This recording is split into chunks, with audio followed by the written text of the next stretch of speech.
Hola, soy Karina Mariani y estas son mis editoriales. La editorial de hoy, Dipi el desclasado. Guía para entender el prejuicio kirchnerista. David Martínez es el Dipi, un popular cantante de cumbia que curiosamente saltó a la fama política en estos días. El cantante se peleó con Pablo Dugan, Pablo Echarri, Diego Brancatelli y con toda clase de referentes del Frente de Todos. En la segunda línea de ataques recibió improperios desde las redes sociales y movilizó tal nivel de ira oficialista que vale la pena preguntarse ¿qué poder de corrosión política puede tener para el kirchnerismo? Para entender esto, primero debemos entender la estructura del fanatismo. Nuestra elocuente grieta política se alimenta de una especie de barrabravismo que no necesita y de hecho abjura de la razón y del diálogo. El mismo Pablo Echarri había declarado que su adscripción al movimiento político que apoya era fanática y que no le importaban los datos. Aceptando que es propio del fanático que, aunque viera en sus propias narices algo malo, eso no haría mella en su apoyo, tal vez podamos entender por qué molesta tanto el Dipi. No se diga que todo el andamiaje no es congruente. El Dipi, el personaje, no hablamos aquí de la persona, es un constructo que parece salido del más rancio relato kirchnerista. Un artista popular, de un género mayoritariamente popular, un lenguaje popular y un diseño indumentario popular. Y como el kirchnerismo asume que lo popular le pertenece, la crítica del personaje la viven como una traición de clase. Todo esto siempre hablando en el plano simbólico, ¿no? Se entiende, porque sabemos que solo en el plano simbólico se puede sostener la dualidad kirchnerismo/pobres. Que el movimiento político se adjudique la representación del colectivo los pobres no significa que sus dirigentes conozcan ni lejanamente algún tipo de carencia material. Tampoco interesa acá si el señor David Martínez nada en dinero o se encuentra en algún matiz del estadio a la pobreza más absoluta. Después de todo, es también un constructo la pretensión de cercanía de las clases populares a los señores Echarri o Brancatelli. Pero pasó que el Dipi, ese señor al que daban por suyo, se atrevió a criticarlos. Y los criticó como antes había criticado al anterior gobierno. Los puso en la misma góndola, los desnudó. Apeló a la razón, simple, sin artilugios. No gritó, no fue chabacano, pero fue fácil de entender. Esgrimió ideales de justicia tan obvios que no necesitaban de largas explicaciones. Mostró independencia con calmo apasionamiento, como si hiciera un dibujo de su pensamiento. El Dipi le habló a los argentinos como si fueran adultos, cosa rarísima.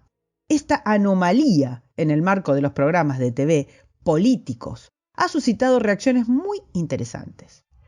No tiene tanta importancia, claro está, el torrente de barbaridades que los periodistas militantes publiquen, ya que eso va en el sueldo.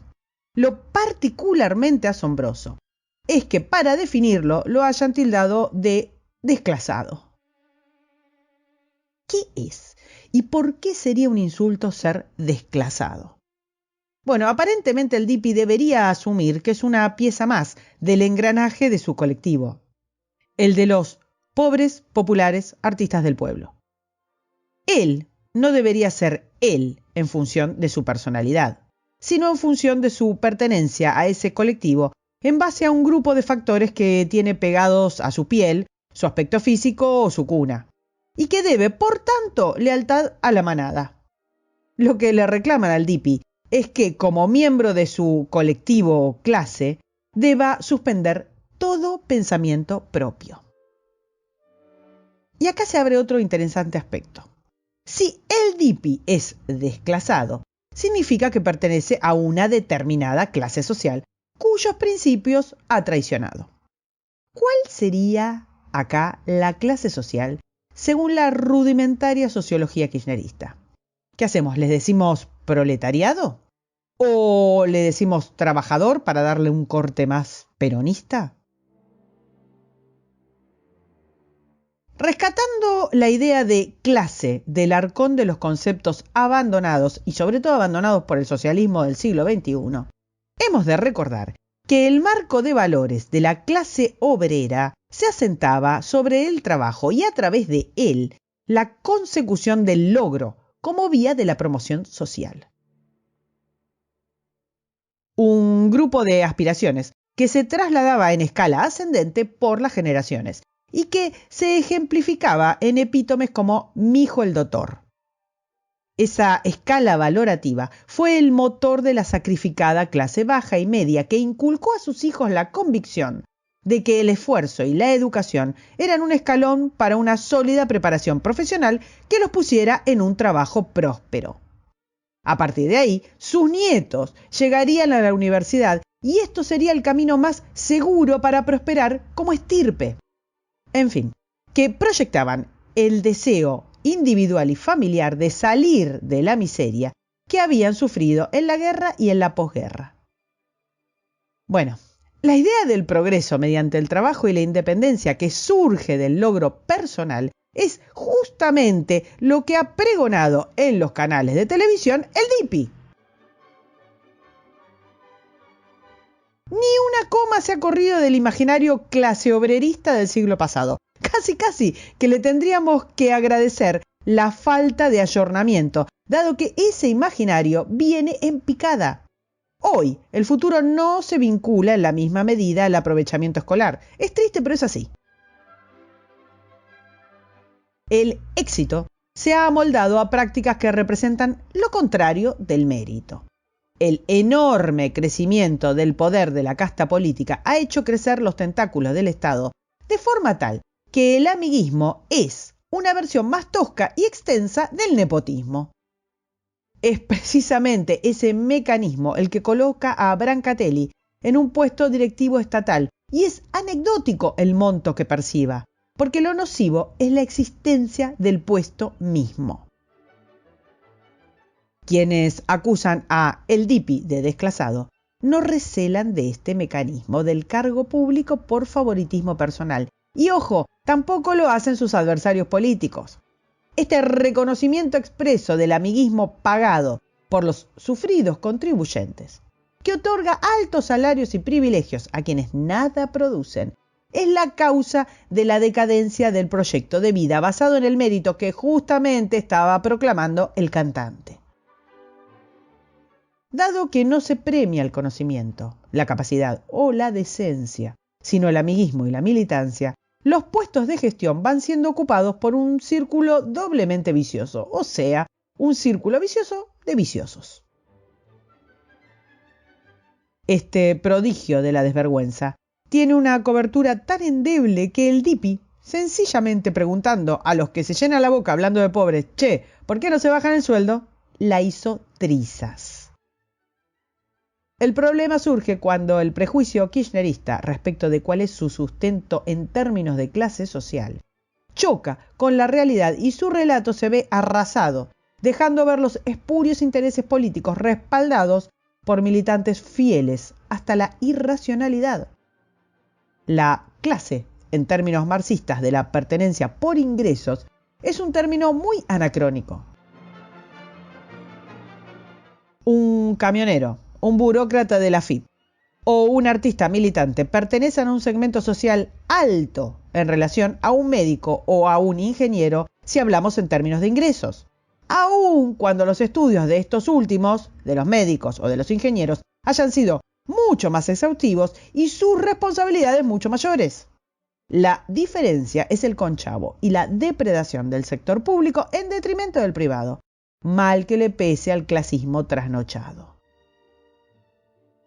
En general, se entretiene al ciudadano con el discurso de la corrupción, pero nada se dice de su inevitabilidad, la de la corrupción, frente al conglomerado elefantiásico de empleos y presupuestos.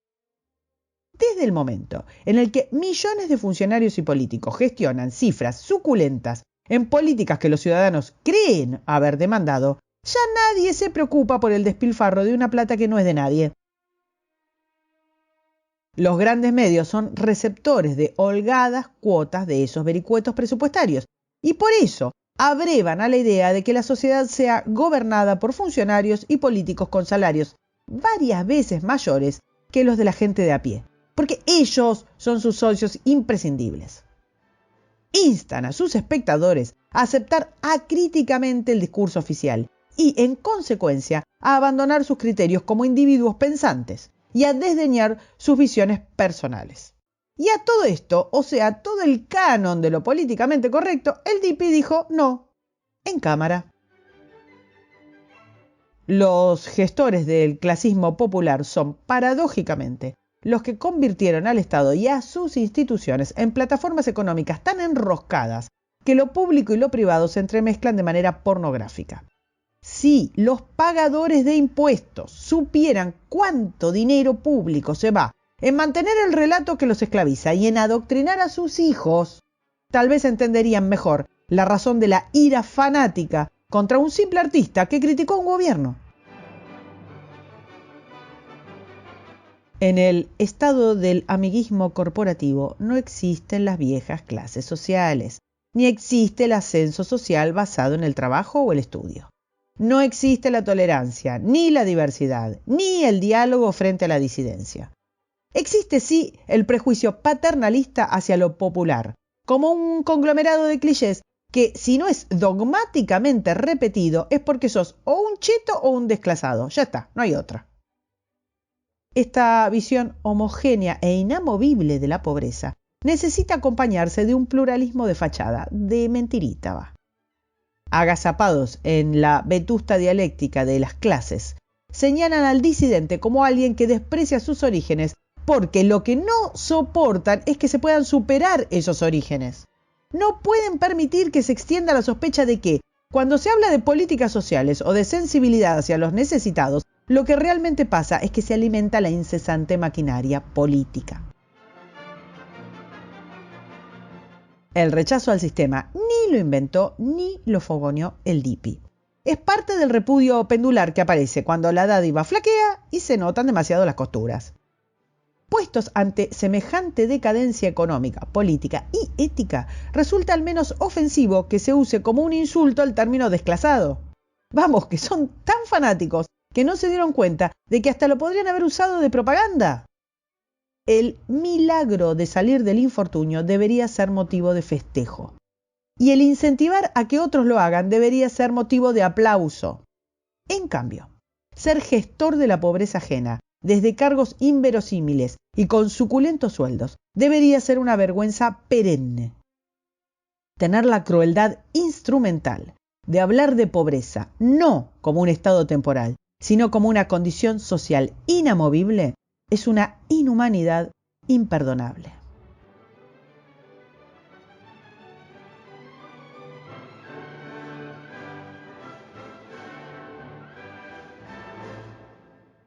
Para escuchar las editoriales del domingo, suscríbete, compartilo, me gustealo y nos vemos en la próxima. Gran abrazo.